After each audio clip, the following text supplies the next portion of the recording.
Yo, guys. Welcome back to In the Frame Podcast, episode 28. Before we explain what's going on today, let's keep the tradition going. Let's get it on. Let's go. Salud. Cheers.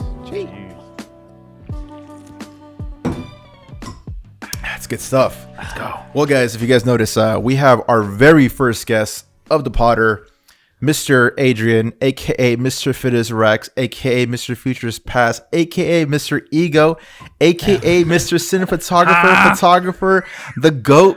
Okay.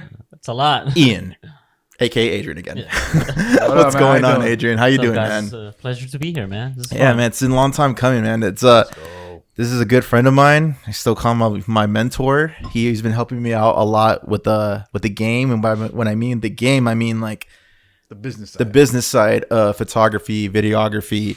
And yeah, I've met you 3 years ago, and I feel like we've been good friends since. Swipe Yeah, up and you guys can sign up to his course. Yeah, to his masterclass. $1,000. Yeah. So, man, Adrian, why don't you give us a little background of yourself and tell us, who are you? Why do we care about you? You care about me? Yeah, all right. And what do you do here in San Diego? Damn. Talking about yourself. Where did I begin? Holy shit. Okay. People love to talk about themselves, I'm a man. photographer, cinematographer, filmmaker, and I run a production company with my girlfriend and one of my friends. Yeah. It's like What's the business called? Future Pets. There we go. We got the merch Dang. going. Let's get her. Yeah. And how did you get into the old cinematography world, creative world? Man, I bought my first video camera when I was Go ahead. I bought my first video camera when I was in middle school, actually. So having a camera on me has always been just something normal, you know? It became more of like a career 4 years ago when I quit my job to try and fucking figure this out. And what were you doing 4 years ago prior to? Valet job. That was my last job. Did you love it? Oh, hell yeah. I love cars. But I forget you're a car guy. I'm a car guy. Yeah. It was fun. It was cool. It was easy money. Just sit around and do nothing, you know, Right. just park cars. But I needed something to do. Like, man, I think I got this. I gotta jump. I gotta make the leap. You know. And it's tough, but it's been a long fucking journey. Yeah. And before that, I worked at a dealership for years out of high school. So that was like my main job. And little by little, I kind of started upgrading cameras. Started with Actually, my first camera was a fucking Sony. Really? I forgot, guys. This is a Canon head we're talking to, Canon man. guy. Now I got like a couple Canons. We have an ops in the building. But after that it was upgrading to cameras, shooting videos just for fun, and until one day I decided, like, man, I hate my job. Like, I need to make this for a living. Yeah. And just went deeper and deeper into it, and now we're here. Right. Okay. So how would you say you started your journey? Like, what got you into cameras? Like, what sparked the interest? I think it's hard to really go back to when I was a kid, but to look at I have a shoebox full of photos when I was like in 6th grade, 5th grade, middle school, of just me documenting. I have some selfies in there, dude. I have one of my favorite photos is 6th grade camp. I'm in front of a little hut, so I told someone, like, yo, snap a picture of me or something, you know. Damn, man, you were on that way so before. Yeah, so my mom was buying me those little disposable cameras, and I would just like take pictures. So that's kind of where it started. So you started like documenting. Yeah. That's how that's dope, man. That's dope. You don't hear many like a people passion. who. Yeah. That's dope. So you created your passion into a lifestyle, essentially. Yeah. Dude, that's crazy, man. I remember we both met through a Facebook group called Black with No Cream. Shouts to Ben Hegarty. You were like, hey, dude, I need an editor. We're doing this 48-hour film challenge. And then I said, hey, I'm from San Diego. This is my videos. I know it's not cinematic and shit like that. It's more travel shit. You're like, yo, it's good enough. Let's get you on. I'm bored. And I feel like we've been cool since, like, just the power of the internet, man. It's crazy, like, how you can meet people. It's like, I love the internet. When people shit on the internet, it's like, I feel like they're using the internet in a wrong way. They're not using it as a tool. They're using it as like a personality thing, which, like, they're just a different person online compared to in real life. And it's like, if you use the internet the right way, like, dude, I love the internet. Like, that's, I don't know how much to say, dude. Like, I just love the internet. A lot of my close friends I met them off Twitter like years ago, and then we met in person, and now we're really good friends. That's fire, man. Yeah. And it's so easy to network with people online, especially like in whatever niche you're in, even outside the creative world. Like, for me, photography, videography, and I met so many videographers in the Southern California area, and then we're just cool, man. Like some people I haven't even met with, but we chop it up all the time online, just like talk about it, like things we're going through and whatnot, and we like both understand each other because we're both in the same creative world. I don't know, man. I just fucking, it's amazing, dude. You share a big passion with them that you can have conversations. Yeah, like yeah. they're long time. Because you can't have these conversations with anybody. You just can't. I can't have this conversation with my mom. Like I love my mom and all, but like she doesn't get what the fuck I'm saying or what I'm doing. Like you're just pressing a button and like she don't get it. Like a lot of people don't get it. And outside of my mom, like just they don't get the world. Like people like you, people like Pete, like they understand what the fuck I'm talking about. So that's why it's like it's cool about the internet. You could find whatever you're into, you could find people that could relate to you, which is amazing for me. Yep. Yeah. So I have a couple questions. So one, you and Alberto were like the first people that I knew in my circle that were like using the internet as an outsource to communicate with other creatives, right? So one, what snapped into you for the creative gang that may not be in the same like realm of like networking that you guys were advanced that I wasn't back then when you guys met? What triggered that? Like, well, first of all, where are you from? San Diego? I was born in Mexico. Moved here when I was born in Mexico. Moved here when I was 7. Oh wow! I forget about that, man. Yeah. What part? What part of Mexico? Cotija, Michoacan. You know the cotija cheese and all that shit. Oh really? Yeah, damn, Michoacan. Yeah. Damn. All right. Okay. So that's dope, man. I didn't know that. So what snapped into you? Like shit. I need to get into social media to network, meet more creatives. What snapped? I think right when I quit my job, October 2016. I wanted the exact date in there. October 1st, 2016 was my first I'm out. day. Yeah, I'm out. Wait, was there a dramatic way? We're like, fuck you. Yeah, was it a big FU type of bond? Like, actually, the first job I quit, the dealership job, I walked in at 7 a.m., put my key on the desk, and I said, I quit. I got things to do. And my boss was like, really? Like that? I'm like, yeah. And then he still watches my stories on Instagram. So I hope that he goes, man, he really went to go do that shit, you know? He wanted to keep me at the parts department for years, man. There's a lot of like quote unquote bosses that just want to keep you down because they don't want them to they don't want people elevate them past where they're at. So it's like, yeah, it just comes with the territory with most people, I believe. But I started just going to community events like do you remember your first one? Yeah, it was there was this thing called The Church, and it's not a church, it's just a creative spot. There's no vowels in the name. And it was in Barrio Logan. It was a creative studio with a music studio. And that's where I went, and I was like, I got my camera, a lens, a tripod, like I'm trying to like learn more. And I was just wanted help for free to learn from cinematographers I looked up to that had $1,000 day rate, you know, and I'm like, yo, I want to be like you one day. Yeah. So I would just do shit for free and help out, and that's how I like learn, and that's how I met a lot of people. Being out to 5 and a Dime, photographers have shows, you know, you show up, and that's how you meet people, and that's how you expand your network, just showing up for other people for their events, their art, and showing face, man. People recognize you and you start saying hello, and next thing you know, everyone knows each other and everyone's cool and everyone supports. You tweet something, they tweet it, you know, like they retweet it and all that. So once you get deep in the creative community, people here in San Diego are very supportive. That's awesome, man. All right, so I caught you saying I did a lot of free work. Explain that to the viewers. Like, how do you feel about, when do you know not to do no more free work and be like, hey man, cough up some coin, bro?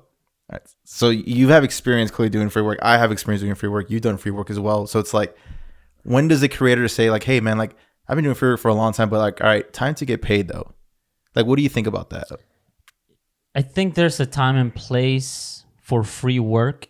And also, I think people use the word collaborate to try and get free work. Oh my God. Because it's like, yo, if you're hitting me up to collaborate to shoot your idea, you got to pay me, you know? I'm at the point right now where like when people say, hey, we should collaborate, I'm like, no, you mean you want free work? I straight out say it out there. Like if you come with the spot, man. If you come with that corny ass word to me, like, hey, let's collaborate. I'm like, bro, so you want free work pretty much. And they just, most likely they don't respond because you call them out on their shit, and so like they don't want to face that. So no, I do that often, dude, really often. So how do you go around when people say let's collaborate? If it's, I don't call them out like that, but I think I'm gonna start calling them out like that. You sense it, right? Yeah, you sense it. And it's like, Just all the way right, they come off on a DM. What are we gonna collaborate? Oh, your idea, your vision. I have no say in this. I'm just shooting it. That's not a collaboration. I'm just working for free. You're just using my expertise at this Yeah. point. Yeah. You know, that's funny that you bring that up because I've had a couple models like hit me up, and they're like, "Hey man, we should collaborate." And I'm like, "Cool." And then it's like, "Oh, I have an idea. Like, I have this new dress," and then I'm like, "What the fuck?" And it's like, "I had some brand that's coming up," and I'm like, "Oh, so you want to use me so you can tag the brand and use free photos?" Like, Right. nah, pass. Right. Yeah, that's not a You can sense it. collaboration. Yeah, I'm Yeah. like, I like that point you brought. Where like, oh, it's not a collaborative idea. It's your idea, so you can get something out of it. You can get something out of it too, but it's mostly her idea, and you can sense it when it's not a collaboration. Collaborative is pretty much, I feel like it's like a hipster word now. It's Yeah. like, hey, let's collab. Let's collab. Everybody wants to collab. I'm like, do you know what the definition of collab is? So most people just like I said, like they just want free work from you. You'll be lucky if you get tagged and the photo. Even if you do take the collaboration, And then they do a filter on it. oh jeez, Dude, I was telling Bert about this. I took a pic. Adrian, one time I took a picture. Like, it was my first time using my Sony A7 III, and I took pictures. I edited them, and then the fella like put a black and white filter, and I was like, "Dude, what are you doing?" Like, If you and wanted he a put black and white, you could've could have told me. You could have Yeah. told me. I would have would've- edited black and I know. white. I was like, "What the hell, man?" Like, you feel kind of disrespected. Oh right? yeah. Oh, man, I definitely. think it's people don't know the proper protocols and when You got to it comes to educate that. the people. Yeah. Exactly. Speaking Talking of- about educating, yeah. Before we get to education, because we had a great conversation, we actually just got done working today. Me and him went to Orange County, do some film work. And we were having a good conversation about education. You want to elaborate on that? I feel like, hey, save it for the Potter. Don't talk about it. Yeah. Let's talk about it So, today. We had a client reach out via email to look for work, for some video work. They showed us scope of work, and I go, "Oh, this is gonna be nice. Sounds It's a lot of interesting. work." Yeah. And then Alyssa, she usually reads the emails and talks to the clients first, and then she goes, Okay. "Before I mention their budget, like, don't get mad." She said her budget's $600, and I go, "What the fuck? Like, that's a whole ass production." What were So, the demands that she wanted? It was a couple video. I don't have to get I into don't details. remember, but it was. What's her name? multiple So it was videos. more than one video Yeah. for $600. Yeah, full day of filming, everything. Bugging. So Tripping. our goal this year is to educate people. So she jumped on a phone call with her, educated her on why it costs more, the cameras we use, the production, everything. And we got an email back from her saying like, "Yo, thank you so much for educating us. I'm gonna relay this to my boss and see if they can restructure our marketing budget to allocate more money towards the actual production. Because a lot of companies spend a lot of money on marketing, but they don't want to pay for video. So now you're marketing a really shitty product." Yeah, and I feel like that happens more often than not. Like they're just promoting and pushing so much money to ads on a shitty ass video. You know how many shitty YouTube ads I see that are like literally on their phone or whatever? It's just I go, and really? you're spending money because I'm seeing it and it's an ad. Like you're clearly spending money on it. Like if you were to spend a little bit more on production, you'd catch my attention for a little longer. Have you But- ever seen a long ass ad because it was good? I've seen it before. You know those B&H, those Yeah. like 2-minute ones? I'm like, this is interesting. I want to Yeah. know what it is, and yeah, I watch them. Yeah. Yeah. And that's funny that you guys bring education because I was thinking about that. I was like, man, how can we make people like know that the budget we're expressing to them that's going to cost to help them fulfill their goals is a reasonable one. And you know, they see the number and it's like, what the fuck? Like, what the hell's going on here? Like, but like you guys were saying, like you got to educate the consumer to make that happen. And we've talked about this in the Potter where we get mad about the like, oh man, you should I want be to say, charging man, more. we express ourselves. We express the like, you know, like you could be charging way more if you educate the consumer more, and it helps out the whole game. You know, we're here to help. Yeah, everybody the else. entire game. Yeah, like there's a few videographers that I follow that are in Southern California, and they have really good quality. And I've seen their promote their quote unquote specials. You know the people that have specials 12 months out of the year, and it's like a video for like $300. I'm like, fam, what are you doing charging $300? That production, that video that you just created is worth at least $1,000 minimum. It's I think that's they're so used to it. It's because I remember It's an when I easy started out. yes for a client to say, oh, Yeah. $300 for that? But Yes, I in a remember heartbeat. starting out, like it was hard for me to raise my prices because that's always like, man, It's- is someone gonna should I- pay me this much more? And if you Yeah. break it down, it's like, am I really worth $50 an hour? That's insane. Because we're not programmed to learn this. We're just like, hey, It's get like, a fucking yo, 9 to really? 5. You're 50? worth $12.50 or whatever minimum wages nowadays. It's like, bro, you gotta Elevate yourself, kings Yeah, and there's queens. no limit to this. So Also, go ahead. Let Go me ahead, tell a story about collaboration. Yeah, I go know ahead. we're Let's going get it, let's back, get it, let's but get it, it's let's a get it, good let's get one. Remember those videos you were doing for me at Gold Standard when I was doing those photo shoots? Yes. Those were collaborative, coming up with ideas, model, makeup artist, jewelry. That's a true collaboration. Yeah, though. we all put in the time, and we have this all for our portfolio. So when I was reaching out to models, I would come up with a concept and reach out for a models like, hey, I want this look for my portfolio. Yeah. I have a makeup artist. I reached out for this girl to collaborate, and she goes, oh, I actually have a rate. So I hit her with like, oh, that's funny. I actually have a rate to use my studio and for me to shoot. So at the end, I think With you all the owe me gear. money. Yeah. And then that's when she was like, oh, okay, let's do it for free. So it's Hey, that's like, a good yo, one. like, Hey. But you educated that person though, because Yeah. if you were to just cave and not say anything, then she would have like, oh man, he keys you cave, so I'm gonna be like this forever. Like you educated the person like, hey, I have a studio, I have lighting equipment, I have quality cameras, quality glass. Canons. Have we even mentioned these in Canada? No, we did. We briefly discussed it in the beginning. You threw me off, but Canons do have great skin tones when it comes to photography, man. I will say that though. But it was good that you educated that person, though. That's pretty Yeah, I much. feel that the client that we recently talked to, once their marketing budget goes up for video, they're gonna come to us. Yeah. They already reached out to us, so they're gonna be like, "Oh, they educated us. Let's hire them." Yesterday, I had a conversation with a potential client, and we were discussing about a project that she wanted to create for her brand. And so she discussed her idea and their concept. I'm like, all right, cool. Like I kind of figure out what you need. I gave her a rate. I'm like, hey, this is what it costs for this. For what you're looking for, this is what it costs. Because she wanted photography as well. And so she was like, oh, honestly, like my budget is super low. It's like, it was like $500 or whatever. And I'm like, okay, for $500, like instead of saying no, fuck off, pass it to someone else if I wanted to, I was like, I wanted to work with her because I kind of believe in her brand.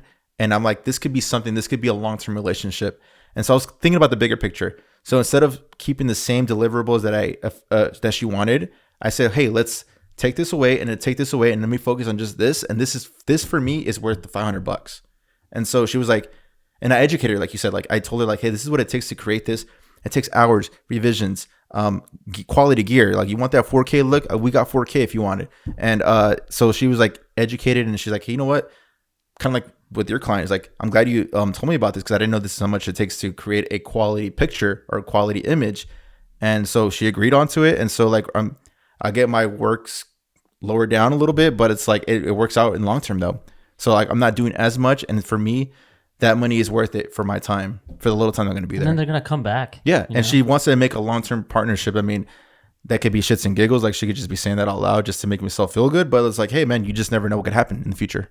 And referrals.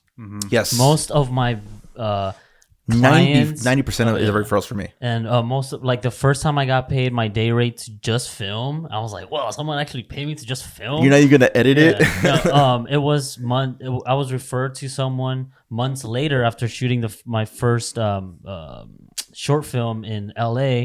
My first AC referred me 6 months later to this company, and they hired me a couple of times. And I called them like, "Yo, thank you." You know, so it's always the free work is Right.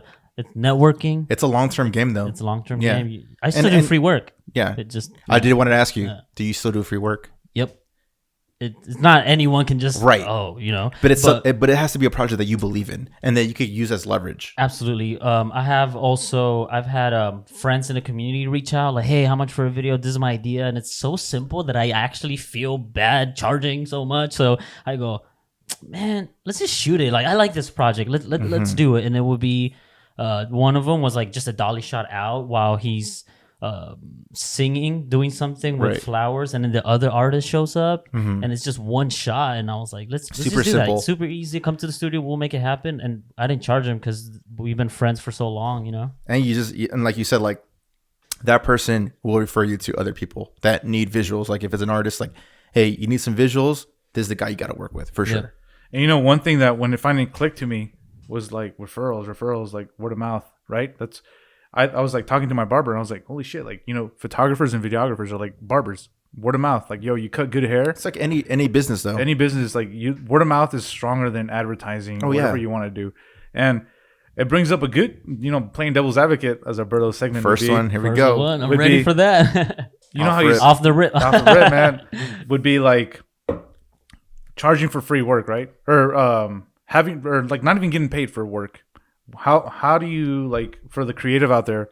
When do you know it's worth your time or like all right, I have to put in the work and work for free, or fuck that, I know my value. How do you separate that? Like what suggestion would you give to the creative that's like on a lower To the young creative. to the young? What was repeat the question again? So like let's say you're upcoming, right?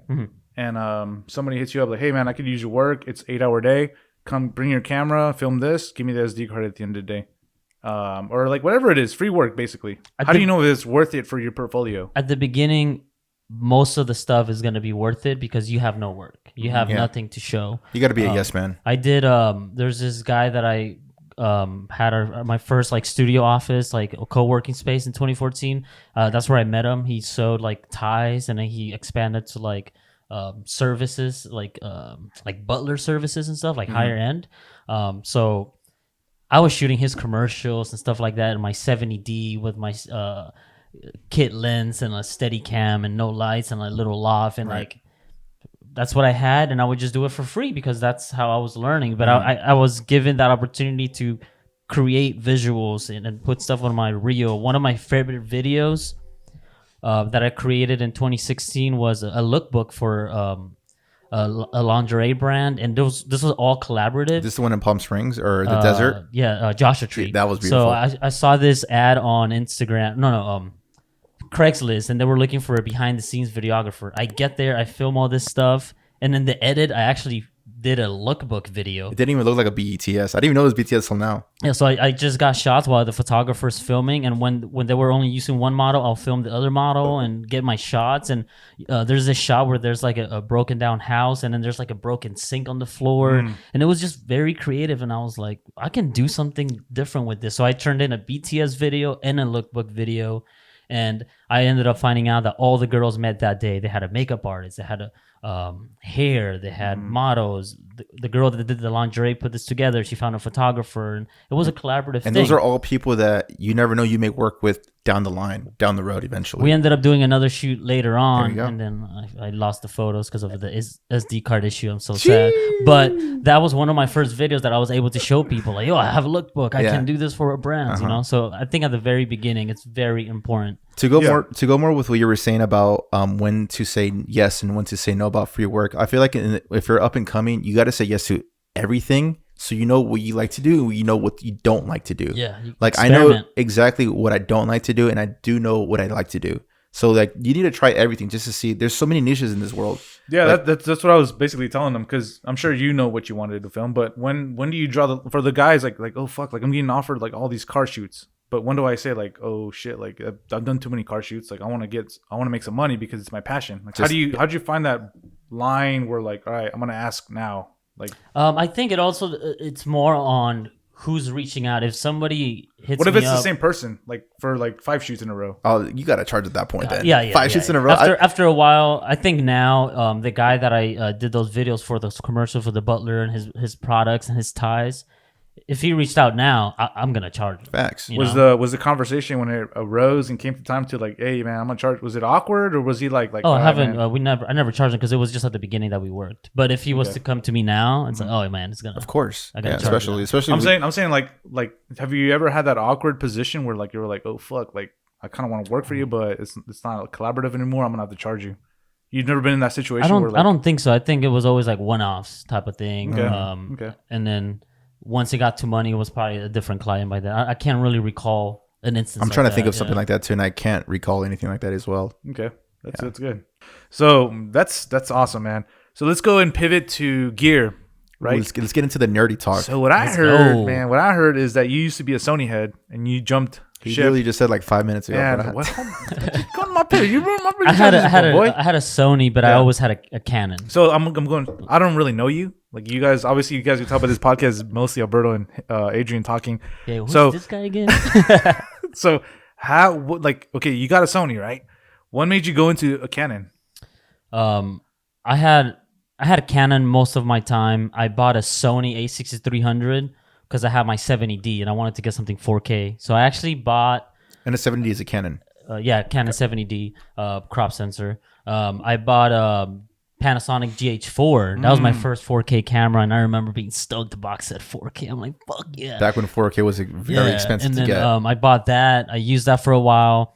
Didn't end up liking it, and then after that, I got a A6300. I used it for a while. I did a lot with it. I loved it because it was small, and I ended up doing some prints from photos, and I liked it. But when it came to like color grading and stuff like that, I was like, I'm not really feeling it. And then, what do you use to color grade and do your edits? Adobe Premiere. Oh yeah, yeah. I'm trying to get to.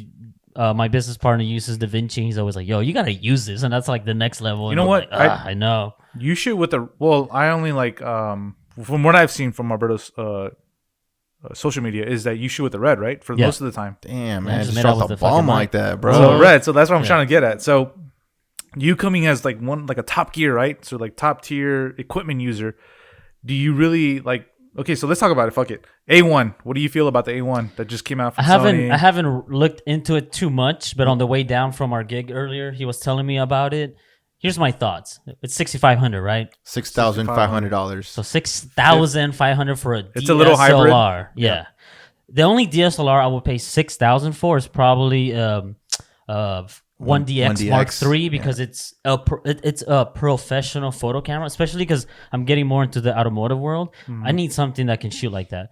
But I think that is a tank. So this 50 megapixels. Let's talk about specs. 50 megapixels, 8K.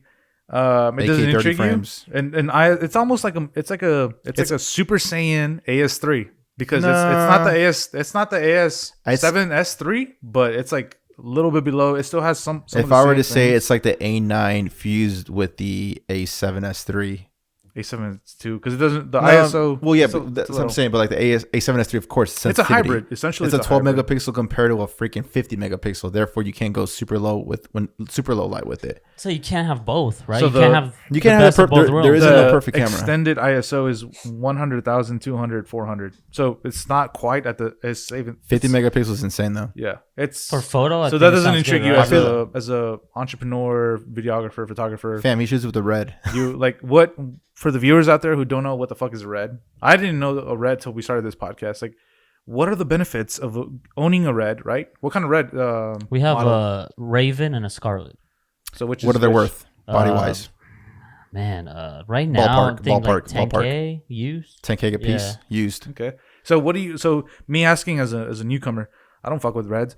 What are the benefits of a red that can get you higher paid gigs compared to like a A7S3 person? What would you tell the audience? It's a different workflow. You have 16 stops of dynamic range. You have a better 16 stop because A7S 16, but it's really 13 usable. So dumb it down to new listeners. Like, what the fuck does that mean?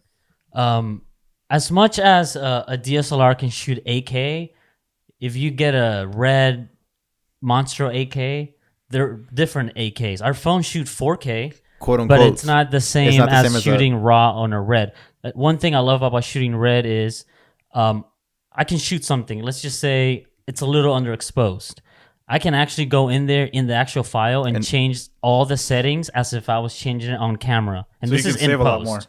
So it's not even like me putting up the exposure. It's at 200 ISO. Let me put it at 500 Guys, ISO. he's talking about in post-production. He could literally go on the computer, change the ISO because he's shooting in raw. Change the white balance, I can change the gamma, everything. Wow. So it's not even like saving. You can legit just go change the settings. You can go there. So if you fuck up and like you overexpose, underexpose, or even me, I'm not the best at white balance. I hate white balance. I'm an auto white balance guy. I do it. I fucking auto it or I'll do it manually, but you can do everything in post and tweak it to as if you were changing the settings on camera before you're recording. Interesting. I've never even known that. And that I'm sure you guys, what the fuck? That's crazy. I didn't even know that.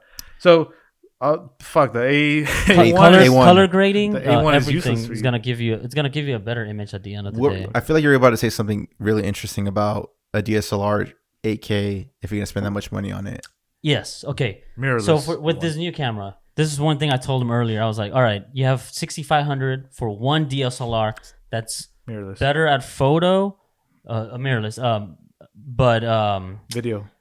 At video, it's not the best at low light. No. And I told him for 6,500, you can get Komodo. no, you can get two Sonys. One that's with the A7R3 is the one for photo, better for photo. You can get one of those, and then you can get the A7S3. Now you can have both. And he goes, "Why do you want two bodies?" I said, "You could be filming something, and then you can do BTS or take photos, and you have two cameras for the price of one that can't do both that well, right? So you can have one dedicated for photo and one dedicated for video." That's why he has $1 million business. And see, yeah, that's what we want to have. Also, 8K. If you buy another camera, upgrade your computer. How many people buy and keep upgrading cameras, and but their computer can't even handle 4K? Yeah.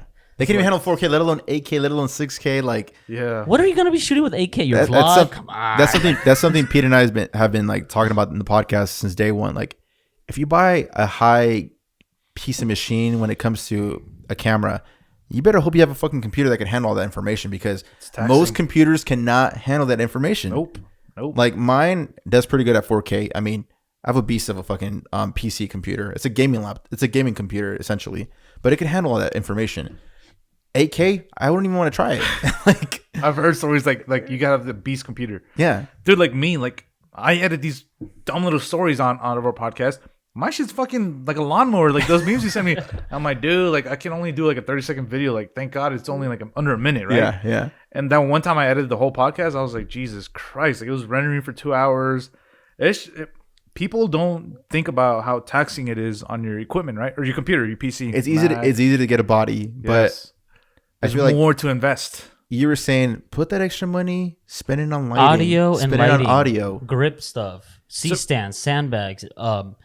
If you have one camera and one lens and you have a $2,000 budget, why would you buy another camera when you can buy one of these lavs, a boom mic, just stuff to. And I feel like lighting is so underrated. Yes. Yeah. And I'm still dabbling into lighting. I'm still learning a lot about lighting right now, and it's like, for the most part, for what I need for what I need to do for my clients, I could get it done. But when it comes to like, if I were to shoot a short film, I need to hire a fucking grip team because I don't know lighting that well. Like, I don't know the cinematic look, quote unquote. I could fill in the spots and I could do all like the way we're doing it right now, but like, you can get the job done. Yeah. Once you get down into that, there's a specific. It's a whole job science. For it's a whole science when it comes to lighting and audio as well. So it's like, I agree with you. Like, put that money into lenses, audio, or lighting. Why spend so much money on a fucking body? Like, for the most part, you're gonna export at 1080. Let's be real. Yeah, clients don't even know what the fuck 4K is. Like, with the red, you know.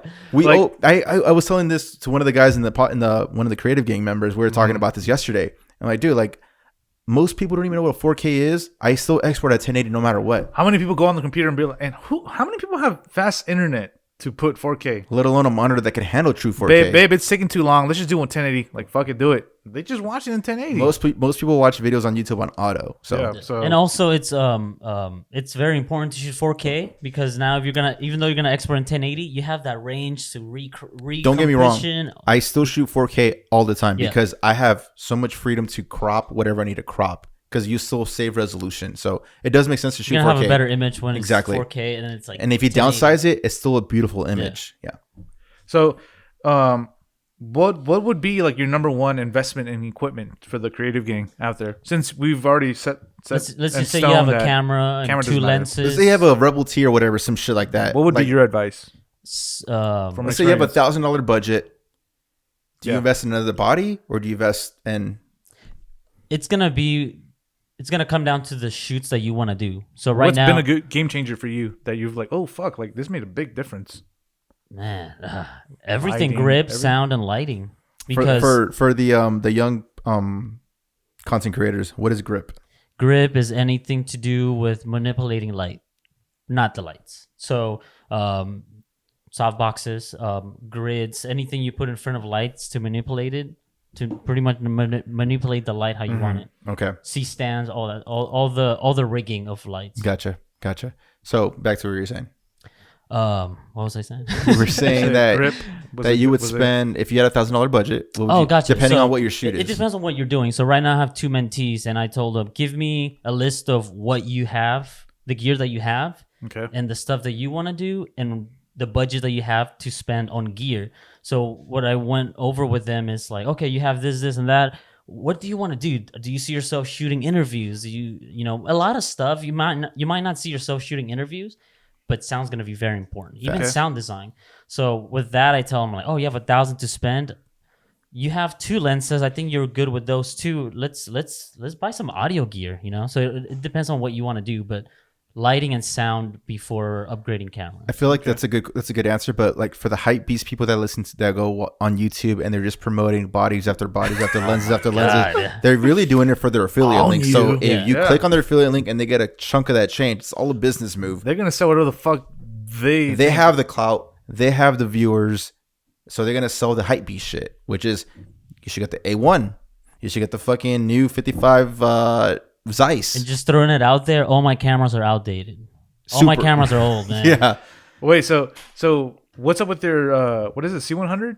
C100. Do you used to use it, or what do I you haven't use used it in a while, but I pretty much use it for like just my content, just because it makes it so much easier to shoot stuff. Or I still do use it for some clients that don't require the red, and it's just some automotive stuff. Someone installing tin. It's like a training video. I need to mic them up. I'm by myself. It's more like a run and gun cinema. Yeah, you have all the buttons you need here. ND filters. You can put a boom, a lav. It's like a very good run and gun cinema camera for one person.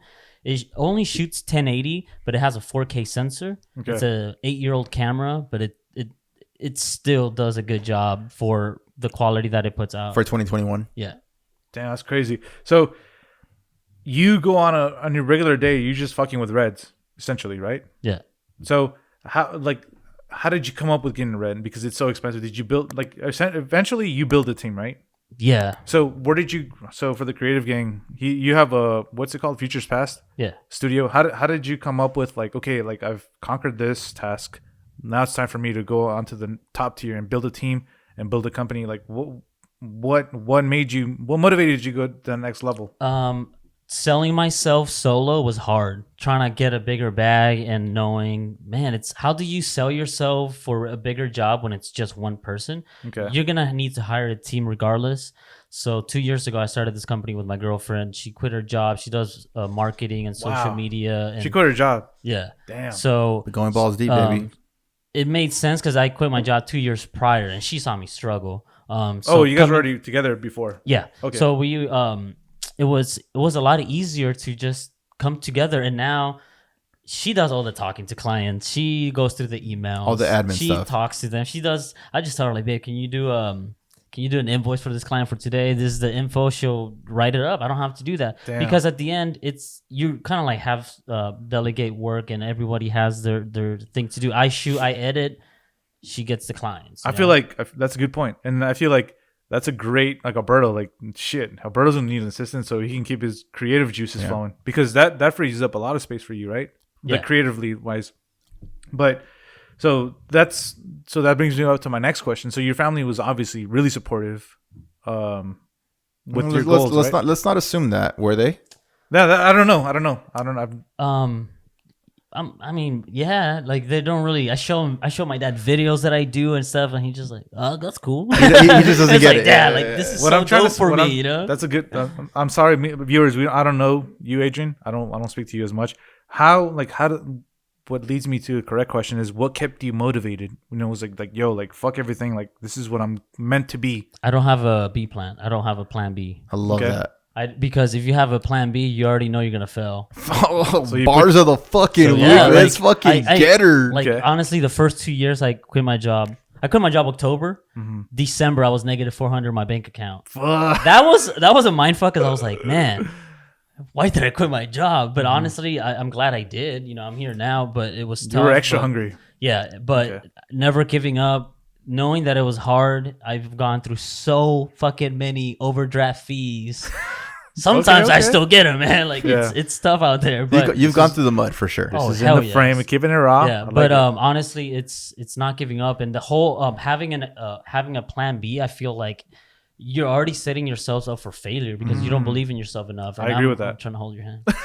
So I'm in a place where it's like I have to make this work. So I'm never gonna give up. It's gonna be tough, but we're just gonna keep rocking. You know? Right. Damn, that's insane, so. When you were in, let's say, like your lowest peak, did you ever think like, fuck, man, should I just get a fucking job? Yeah, were you ever like red line, like balancing? What made you fucking keep going? I did Postmates. I did Amazon. Oh, so you did whatever you had to do. I did whatever I had to do for money. There was even times where my girlfriend Alyssa was like, "Yo, look, I don't want to see you doing this shit because you could be doing so much with your gear." I had enough gear. I had people I knew. I just wasn't selling myself, or so I would just go to like, well, I need money right now. Let me just go do these Amazon deliveries because I need money. Right. I'm not gonna wait until I find a client. So I was doing that while trying to find clients. That's fucking crazy. Yeah, that's good. But man. That's when I hit rock bottom. I was doing Amazon deliveries. It was raining. Mm-hmm. I got soaking wet. Like my boxers were wet. Picture like you jump in a pool. You swim, you come out, and you just walk away and go to work. I couldn't find this house, and I called my girlfriend fucking crying, and I was like, babe, like, I was broke right before Christmas. I had no money, and I'm like, I fucking hate life. Like, I hate that I have to do this to get money right now because it's hard. Like, nobody was booking me, but you just have to I was willing to, like, get side gigs just to, like, get some money to pay bills. Yeah, I love that, man. I love hearing that struggle, you know, because it makes up who you are, and eventually it pulls you from whatever the fuck you're going through. Do you think it's do you think it was worth it? Worth to do all that struggle? Oh hell yeah, because I know all the work I've put in, so I know that like when I get my Porsche 911 GT3 RS, it's gonna be worth it, bro. Shit, ever since I started following you, bro, you've been posting 911s, bro. I used to have a 68 Volkswagen. I'm sure he beats off to 911s at this point. Talking about 911s. Oh.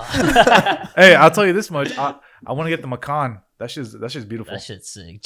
Make sure you get a GTS. I want to get the S though. Gotta get the GTS, man. Sporty. Still, power. Yeah, I'm gonna get a McLaren. Fuck it. I told Alberto, I'm gonna get whatever Kai has. I told Alberto, like, dude, get like an M3, something like 30, 40 grand. He goes like, I'm going straight to the top. Alberto's bougie. He wants a McLaren. He's gonna have a McLaren. People are gonna come up to him, talk about cars. He's gonna be like, I just got the bag. I just saw Kai get it, man. Like, this looks fire. I kind of want to get one, dude. So fuck it. They're hard. Okay, so speaking of automotives, man, I know you've been dabbling a lot, and I've been working with you a lot when it comes to the cars. So I know we were discussing prior, like, oh, what is your passion? Like, what is your niche that you like to work? What is your niche? We didn't even ask that. Yeah, good like, question. What is it that you like to do? Like, what is it? If money wasn't a thing, what is your primary thing that you want to film?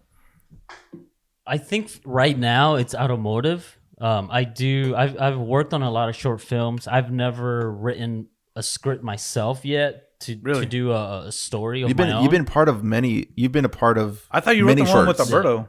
What was that? I thought you wrote the one with the Alberto. No, he was just the filming. Yeah, he was just the DP. Gotcha. Yeah, the Black and No Cream group that we did. Gotcha. Yeah. Oh, I was brought on as the director, but I didn't write even it. Know. So yeah, I worked on a lot of short films, and I love short films, and I got to work on one feature, and then after that, that's what I want to continue doing, making films. You know, but my passion for automotive is still strong. I've been loving cars since I was a kid. So bridging both of those finally this year has really been a blessing. And it's only fucking January. Let's get fucking going, baby. Go. You got 11 months. Yeah, let's go. But I feel like that's going to be my lane for now. But it's going to give me time to like write scripts, get better at it. I've only written one, which was a road commercial. I did like a road commercial spec. That was a 2-pager. But I don't have a niche, but I did a lot of stuff. I did weddings, photo and video for like 2 years. I don't like those anymore. I did real estate. I had a whole website for real estate photography. Really? SD real estate photography. I still get recommended on your Facebook group for real estate. Yeah, bro, you're naming all the shit Alberto's into, like. And hey, man, I hate real estate now. I did. Okay, when I was 30, picture this. I was editing a 3-year-old's birthday party photos and video. I'm sitting there. I got paid $500 to be there for 3 hours to take pictures of these fucking 3-year-olds doing the jumper thing. The kid liked those trash trucks, garbage trucks. Oh, okay. They had one pull up just so he can like sit in it, take pictures. The cake was a garbage truck. Like he loved garbage trucks. Dude, what? That boy's trash.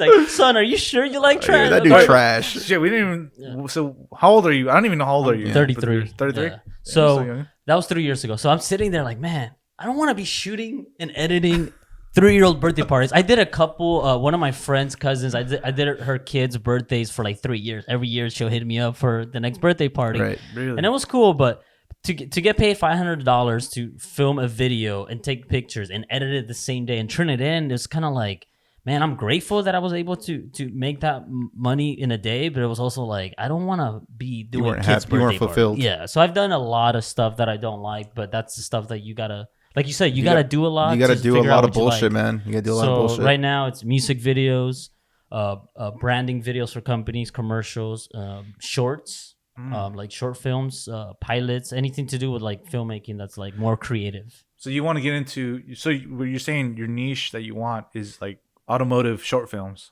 commercial type or what? Documentary style. Okay, I can see that. I like that. There's this thing called Petrolicious. They do like 5-8 minute documentaries on people that own cars and they tell the story. So right now I'm actually working on. I have a car page that I started because of my car. So right now I'm working on creating the name for it, the entity, talking to some friends to see who wants to be involved and create these short films telling stories. And I've been documenting 2 people. Some dude has a coffee shop with a barber shop inside. He's building I think I've heard of that. 80s 911.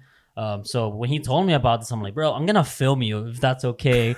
So he told me my 911 is going to come back from the paint booth. I was like, let me know when. And I'll be there to film it. And it's literally 1 block from the studio. So I just go there and just document it. And you know, people with cars, they want to show it off. Yep. They want you to take photos of it. They want if you can do a video, perfect. Let's fucking take some video of my car. Like, they want to see that. Yeah. Also, your passion, shooting your passion and doing that free stuff is going to get you work. So we went a week ago to film this Red M3 just to add more shit to the reel and create more automotive content, like Top Gear. I'm trying to do like I love Top Gear shit, you know. And then one of my friends that I've been friends for years, he has a Red M3, and he saw that and he's like, "Yo, I'm gonna hire you for photos and video when my car's done." And I'm like, "Cool." He's the homie. I wasn't gonna charge him, but I'm gonna charge him now because he already offered it. Also, it's my time now. So even if it's something that I love to do, I gotta charge. And especially because you have such like pricey gear. I mean, you're shooting with Reds, you're shooting with cinema lenses, you're shooting with that new toy that you talked about. I don't know if you want to talk about it in the air, but you got a new little car toy that you can rig a camera. Oh no, I'm gonna buy it soon. I figured out which one, but it's gonna be. I'm gonna create. It's a crane. This, the crane. That's what I was talking about. I was like, what? This guy got it. So I don't have it, but it's in the works. I have I feel like life is all about abundance and. Mm-hmm.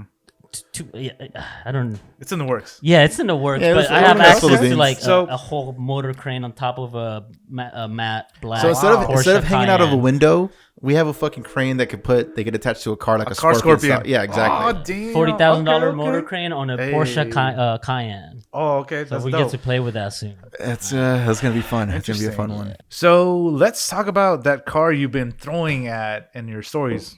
Since I've newly followed you. The E36? Is it E36? E36 M3. Yeah. Why don't you let the viewers know? Maybe because that sparked your interest. Yeah, cool. So that car, it was probably the best sports car I've owned. It was my first Beamer. I had like a bunch of Hondas back in the day. But like any other 20-year-old kid, everyone had a Honda. Everyone had a hatchback. Dude, I had like 4 hatchbacks. Those were the ugliest cars ever. Like what? I had a CD5. But that car, I've been posting it a lot because it's I actually crashed that car on December 31st, 2018 on New Year's Eve. How did that happen? Driving. Dala pedo. No. 500 fucking New Year, new me. No, I actually left the studio around 7 p.m. to go to my girlfriend's house to go to her family's for New Year's Eve. But I was driving in the rain with bald rear tires because I was broke. Would you have Falcons or like some Sumitomos? Fuck, I forgot what I had. Are you spoken foreign language right now? But they were bald, so I'm naming cheap tires. I crashed the car. What? I was driving 40. It's raining. I'm holding onto the steering wheel and then just slide and boom, hit the center divide. Car was totaled. I was fine. But the day after That's when I decided to change my life. So those 2 years, those were the first 2 years of doing freelance. I was waking up at 9, 10 a.m. I would take my time, go to the gym. I would play Call of Duty every night, go to bed at 2 a.m., right? I would wake up, go to the gym, take my time, cook lunch. Now it's 2, 3 p.m. I'm getting ready to work. I'll go to a coffee shop, work, edit some photos, talk to a friend. Like, oh, you want to go shoot sunset? Let's go shoot. And then go home, eat dinner, like play Call of Duty and do it again. So why was I not making money?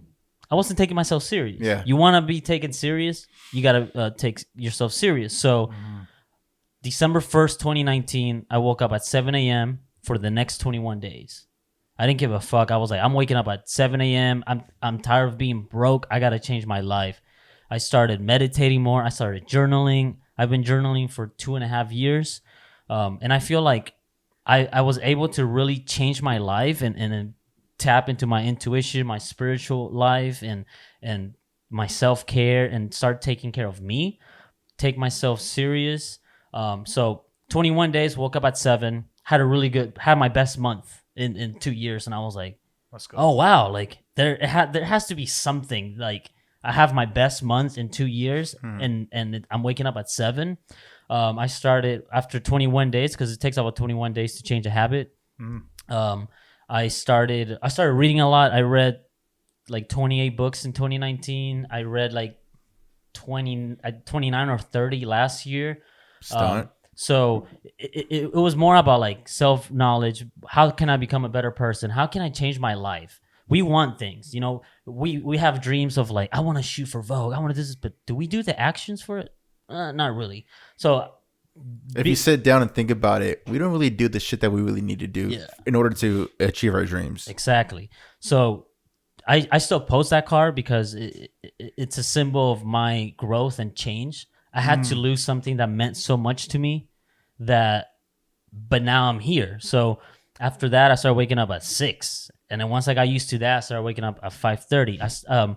The past 2 years, 2019 and 2020, my birthday's in May. So the first 5 months, I don't smoke weed. I don't drink.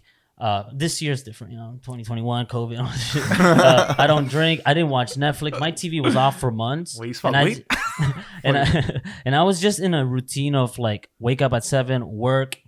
By 9, my phone's away. Screen time, 1 hour, 2 hours max. Read and just like focus. You have to sacrifice. Yeah. So I feel that in the past 2 years, I was really able to grow my business. I started this company 2 years ago with my girlfriend, not knowing what it is, and now we're a full-on production company. But working with top dogs in San Diego, by the way, it took hard fucking work and sacrifice and dedication, and that's pretty much like what that car kind of is. Like crashing that, I changed my life to be where I am. So I will say this: that's that's a deeper story than seeing a fucking photo of 36, right? Yeah. I don't know you. This is the first time I've got to know you. So you know me, bro. Damn, bro, you said like 5 times in this like, fucking episode, man. It's like you don't know my social. I'm saying because it's like for the viewers, like it's like holy shit, like there's more than meets the eye. You guys know each other's surface level, base level. So one thing I will say is teach this motherfucker about screen time, because I've heard your screen time is crazy. Like, yo, bro, I can't talk to you. Shut the fuck up. Bye. I go through moments where it's like, yo, I'm almost at my limit, bro. What's up? So what I'm getting from is when you post that picture, is that like a reset button for you? Like yo, like step back, like chill the fuck out, like remember, zen out, and refocus on what's important right now. Is that what? Is it like a reminder? Yeah, I feel like it's a reminder to keep going, because now I've been 2 years without a sports car, and to me, having a sports car is something that I need in my life. What do you drive right now? I have a fucking Expedition, but it's the Expedition my dad bought brand new in 2000, his first car. Okay. So it means something to me, you know. It's whatever, but like the fact that it was my dad's first like price. The first item he bought himself for starting his business back in the day was kind of cool, you know, but it's just an Expedition. But I feel like it's a reminder to like, I want to get a 911, and it's like, I got to work hard to get that car. You know? Ironically, you work with 911s all the time now. Yo. What year do you want to get? I want a 2002 to 2004 911 4S. Is that still the bug eye or no? No, that's the year that doesn't have the circular headlights that a lot of people don't like, but they're the most affordable. Guys, I don't know shit about cars, bro, but I know I'm gonna get a McLaren. That's all I know. This guy's starting to like cars now because of me. Low key, because I've been hanging out with you and shooting cars all fucking day. I saw your Snapchat for the first time. I was like, what the fuck? Like I think I'm on 11. That was a joke though, but yo, so you said something about manifestation, man. Let's I feel like it's a lot of things that's a topic that many people don't really talk about because they don't understand it, so they think it's a fucking bullshit. You want to elaborate more on that? Yeah. So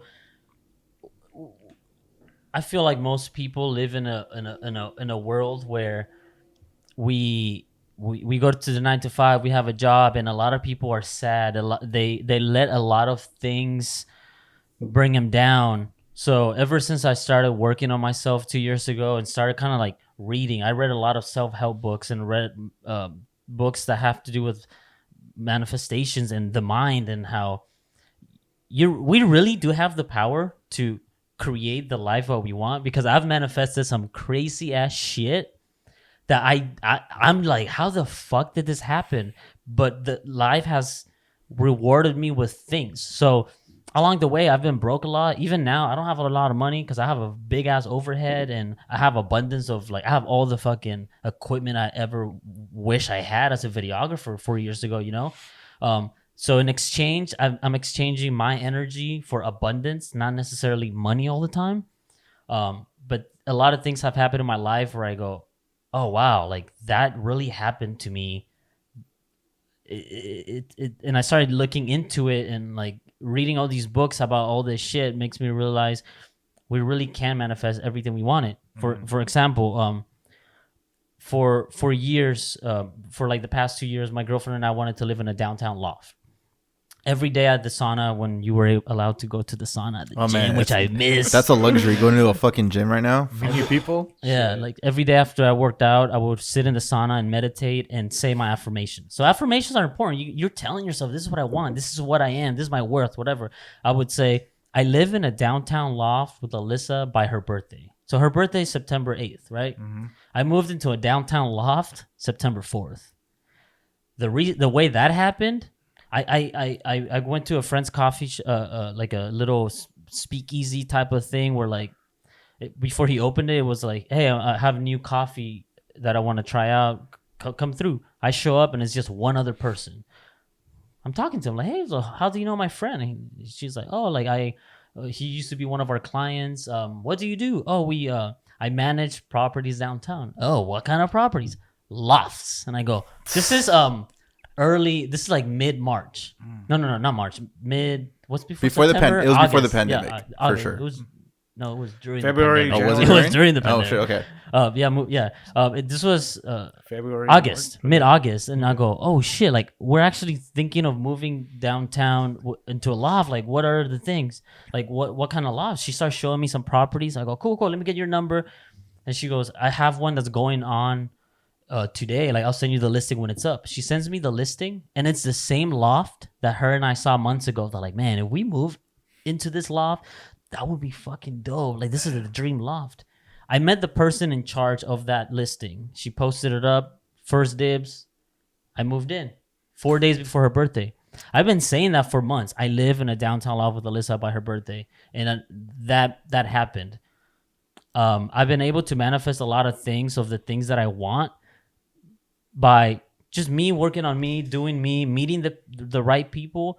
And it's all about the people you know and the people that you attract. If you're surrounded by people with low energy, you're gonna stay stuck there. So you gotta surround yourself with people with good energy, and you're gonna be able to attract anything you want in life. I know it sounds crazy, but I did this whole video. For Cocoa Puffs, man. I read this book that I would love for people to read, but it's like it's so out of like. It's so out there. I'm still reading dimension and everything, but when you really tap into that, so that leads me to your question. Since you've been like focusing on this manifestation, which me and Alberto have talked in past episodes, but it's great to hear from somebody who uses it in his daily life.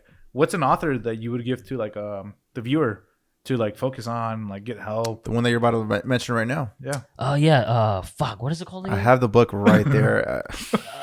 Shit, I can't even Yeah. do it. Yeah. we can link it in the description. Yeah, Don't link even in the trip. description. That's gonna be a really hard book to read and comprehend. It's but I'm not gonna lie, it's a little hard for me yeah. because it's so foreign. Yeah. Because it's such a foreign territory for my mind to think that way. But I'm still pushing I through. just started another book that's like on a whole nother level of that, Yeah, called I'm about the good holographic off that, bro. I'm something. good off that, bro. Yeah, that's crazy. Dimensions are holographic. All this shit is crazy. I love. First of all, I love what you said about manifestation because I've actually used that for my branding, right? So Alberto knows I've shot like landscapes, and one time he shot this model, and he was like, "Yo, like, does Pete want to shoot this model?" I was like, "Nah, Pete doesn't shoot like models. He focuses on landscape, right?" And I did my landscape, but now I'm like focusing on like on models and people, right? Portraits and stuff, right? Yeah. That's my branding, like portraits. You've been posting some fire, man. So, like, Yeah, you have, man. Thank you. Even So- I mean, no, I don't want to interrupt, but I am. Right. He's like, yo, like Pete's fucking improving his photography, man. Since like back when he first started, I'm like, yeah, no, like I've you're seen your definitely- growth since yeah. the first podcast. Thank you. Yeah. So like I've been getting into lighting, right? So like I'm trying to like do this dual exposure thing, and I'm trying to separate myself from like so many thousands of photographers that are. I heard you're the weddings. best photographer in San Diego, Hey, bro. man, I do. No cap. You have to. I'm sure you're the best red photographer. Cinematographer, man. Not even close, but Bro, you are, bro. Like you said, you manifest state whatever you want to become reality. So for me, like I told my girlfriend, I'm like, hey, like I forgot how it came up, but I was like, hey, like you're cool with me like shooting models, right? Because my girl is not a very photogenic person. So Jesus Christ. no, I'm saying like Ow. that came out hella wrong. Yikes. That came out hella. You're about I'm to saying- get fucking I know, murdered when you get I'm home. gonna get murdered. But I'm saying what I'm trying to say is like my girl doesn't like pictures of her getting taken of. So I'm like, babe, let me take pictures of you. Like, fuck no, you're not taking pictures of me. I'm like, come on, let me take some pictures. Like all right, I'm gonna hit up some models if they want to collaborate and exchange. And she's like, yeah, it's fine. I'm like, dope. And for me, my brand is like really high end fashion right now. So like I've been hitting up these models and they're like, hey, would you like to collaborate? And I'm like, holy fuck, like they actually like my work because they obviously see your work, and then they start following me, and then they like, all right, let's set up a date, and they set up a date. I'm like, holy shit, like I manifested this brand that I want to like I want to portray, and it's happening because my work is showing.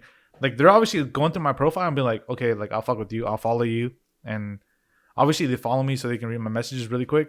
And I'm like, cool, like it manifestation has been a big part of my new rebranding skill. Or strategy. Can I play devil's advocate on this? Oh, that's number 2. You keep saying this goes full circle to where we started the conversation about collaborations and quote unquote free work. Do you think they're accepting your offer because it's free? No, because I've had. So when he said something about collaboration, remember I brought up, it's like, oh, like let me wear this like clothes because it's a brand. You're So directing. trying to You're use it directing the for, shoot. Yeah. something, right? So like Yeah. I'm obviously like Directing obviously the as a shoot, yeah. photographer, like you want to get this like person because obviously they're beautiful or they're like really attractive, and that's your brand, and that's what you want to shoot for. So like, yo, let's collaborate. You get 2 or 3 pics for free. It helps my portfolio. It gives you for whatever the fuck you want to use the photos for. Right. So I've had people who like, oh yeah, let's do it. Like I want to use this jacket though, who's a brand, blah blah. I'm like, And you're like, nah. I'm like, okay. And then they like further question like, so I'd be down for this and that. It's like, actually that doesn't work for me. Like I'll just keep up with you. Obviously, like I'm being friendly. Like, hey, like I don't want to do that because it's gonna benefit you more than I am. And like In Adrian plain said, English, but you're not saying that like that. Yeah. Adrian, like what Adrian says, like it's benefiting you more than me. So that's not no It's not longer a- a it's not an collaborative equal yeah thing. So it's like nah, like I don't want to do that. Hey man, like you're closer to me. You can come to me. Let's shoot a collaborative. I'm down. Like you want to shoot some pics. You get some dope ass pics, and nothing from San Diego. What's been with the strobe lighting? Okay, let's do it. That's a collaborative. But I have had those people who like try to take advantage of the situation. Right. And, But you and can see it's you can see through the bullshit yeah, though. you can see through the signals. I just, Hey, I I have just this thought of brand. something. If somebody comes up to you and says, "Hey, let's collaborate. I gotta shoot this dress for this company, right?" Just be like, "Okay, how about we do this? Let's collaborate. Let's both brainstorm on an idea and a look. Let's shoot that. If you like the photos, we created something together and actually collaborated. Yeah. Now, if you like this, you can hire me to do the shoot that you need to have photos for. I think that could be like a way of doing it too. You know, It's different ways of wording things to like make it both beneficial. But yeah, you gotta put your foot down and be like, you gotta know your worth, king. Fuck you, pay me. Exactly. Yeah, for Collect the sure. coins, kings and queens, and you got to make it beneficial to yourself. Of course. If not, like another thing I've heard is like how do you know what to price yourself, right? Like I've heard of like stories of people being like, "Damn, I feel like I ripped them off," or "Damn, I feel like I ripped off the customer." Like you want to find the middle ground to where like that's why like Adrian, like one thing I was like before, like I had packages, right? So like for my I focus on photography, portraits and stuff. I had packages. Now I'm moving more towards a la carte because, okay, a la carte, like not a lot of people want 8-10 pics. Okay, hire me for a certain amount per hour and let's go off and charge you per picture because that's less taxing on my eyes and equipment. And that makes it worth it for me. You know what I'm saying? So you're charging for your time shooting and then however many photos they want. I think that's good. Yeah. That's a good strategy. It's working for me now because it's a middle ground because it's less taxing for me. Like, hey, like I don't feel bad that I'm charging for what I'm charging an hour and I'm charging for a picture. Like, I don't think you should feel bad. Period, man. Does Apple feel bad when they charge you $3,000 for a fucking piece of shit laptop? Fuck no. No, they don't. They don't care about what you feel, man. So you shouldn't feel bad. I'm not saying of like feeling bad. I'm saying like finding that middle ground and helping that creative gang member out there who doesn't know what to charge. Like for me, I feel a la carte works for me because one, it's like I feel good about my pricing, and two is less taxing on me. Like, hey, that's good. No, that's good. Like you're making it work for you. That's good. That's the main point. Like you make it work for yourself, where it doesn't feel taxing. Like, oh my god, I gotta edit all this shit. Like, no, like you edit 2 pictures, 3 pictures. I'm getting paid whatever I'm charging per product. Question. I mean, this may be a little too depth, but you don't have to respond if you don't want to. Do they choose the photos that they want to get edited? No, yeah, of course. You have to have a system where like you can go through they the can photos. preview right? them. Yeah, so okay, they can because look. before I don't know shit about photography. I just shoot just for like Instagram and just for fun. And so I was always wondering, like, do you choose the photos that she wants, or does she choose them, or do you choose them? How does that work? But I mean, clearly, she has leverage, or like she has like the right way. Like, hey, this is the photos that I want edited. I understand your question. So like you obviously have to have your laptop with you in Lightroom and like just go through them, man. It takes like 20 minutes, bro. Oh, okay. So and you like, do it after the shoot. I tell them after the shoot, I'm nice. like, yo, pick your top 5. Okay, Gotcha. out those top 5, are you willing to pay for all the top 5? It's like, how much is each picture gonna be give worth? X amount of dollars per. And then they'll be like, like maybe I'd want like 2 or 3. Like, okay, pick your top 3, and then you can rate them with the plus or minus. Gotcha. And they go ahead and do that and be like, this is what it is. Like, perfect. And it's cool because you found the perfect workflow for your system. And like I said, it's all about the creative. Like, how taxing is it on your equipment? How taxing is it on your eyes? Like, I wear glasses when I edit, so I'm like, fuck. Like, now you're not spending too much on editing, and you're editing the photos that they like. And it doesn't take too much storage as well, which storage does cost money that many people undervalue. And at the end of the day, I'm almost making as much as I would charge for 8 to 10 photos. Facts. Fire. That's what I'm talking about, baby. That's what it is, man. There you go, man. All right, man. Well, I think we had a great conversation, man. That was a weird word. I'm like slurring my words now, man. That was fun. Thanks for having me. Yeah, let's jump on frame of the week, though, man. So frame of the week this week is going to be from our boy at the First 9, all the way from London, United Kingdom, baby. You'll see the image right in front of Adrian's face on YouTube. Link in the description if you want to see it out on Spotify or Apple. But what do you guys think about this photo? Ooh, that looks sick. Ooh, sheesh. Clean, bro. I like the leading lines. Emotional, bro. I like symmetrical shit. Yeah, me too. I'm a big symmetrical person. Really cool. Kind of reminds me of like 13th Witness kind of vibe. The caption is "Lockdown Rush Hour." Get it? It's empty. What's that? Werewolf like vampire movie?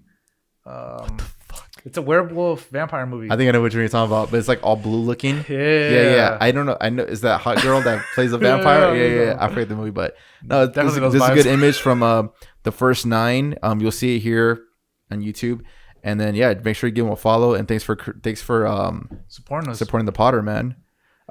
Adrian, any last questions for us or tips? Anything you want to talk about? One last tip you want to give to the young creator out there when it comes to gear, business-wise, collaborations, free work, whatever, man. What's one of the biggest tips you've learned in your creative journey?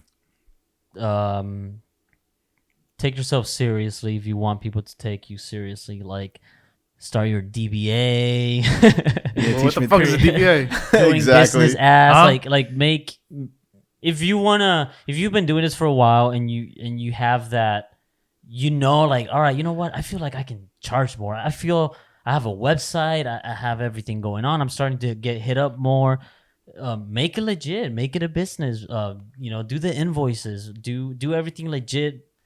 It's gonna start. You're gonna start attracting more of the clients that you want, and also find out and have that realization of like when to say no. There's gonna be times where you gotta say no to a couple $100 because you're not there anymore, and Okay. you gotta start saying no to gigs because they're not enough, because you've done them enough and you've Right. gained experience, you've bought more gear, and you have that experience and gear to have a better product at the end of the day.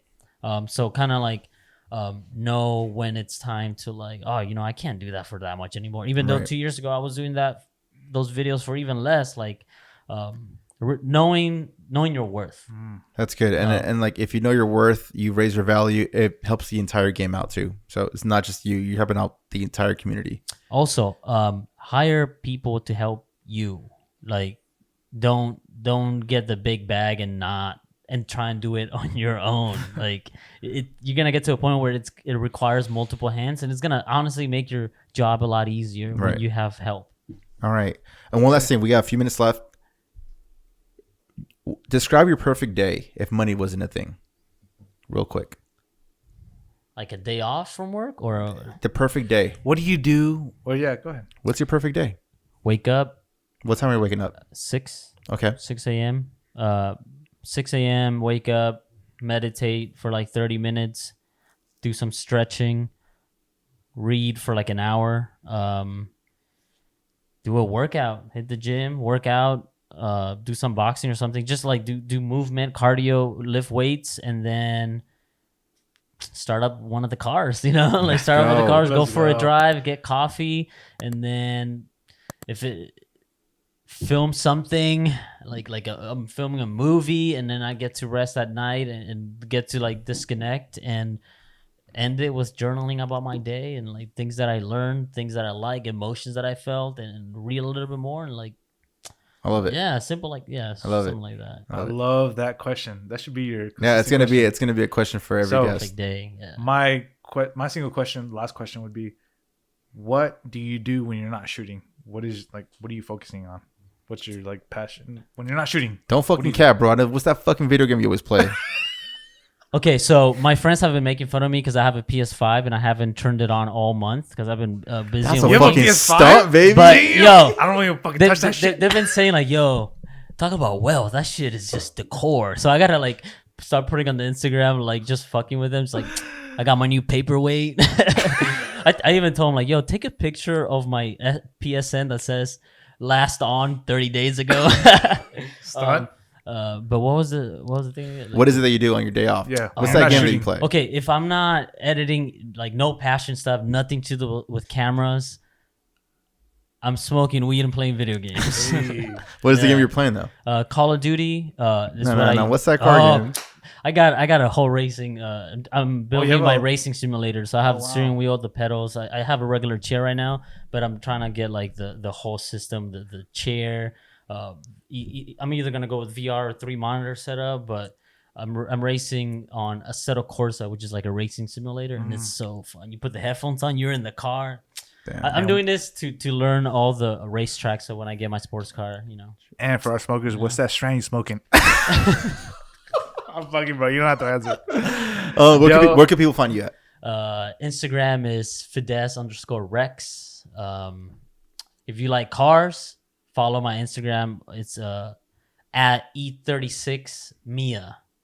That's gonna change soon, but for a while, it's gonna be the same. So if you like car shit, follow that.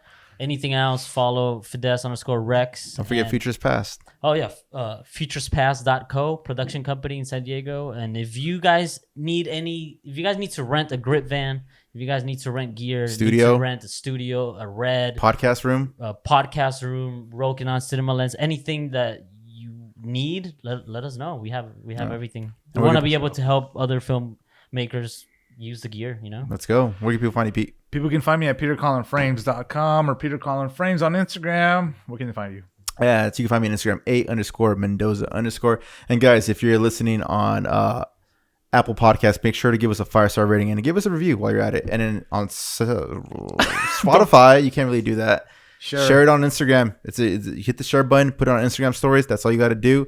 And if you're on YouTube, give us a like, hit the subscribe button, and give us a comment. Off the rip. Yes, sir. Devil's advocate. All right, guys. Episode 28 with our good buddy Adrian. Pete. That's going to do it for this episode. I hope you guys are enjoying this shit. As always, if any business inquiries, hit us up at intheframepodcast@gmail.com.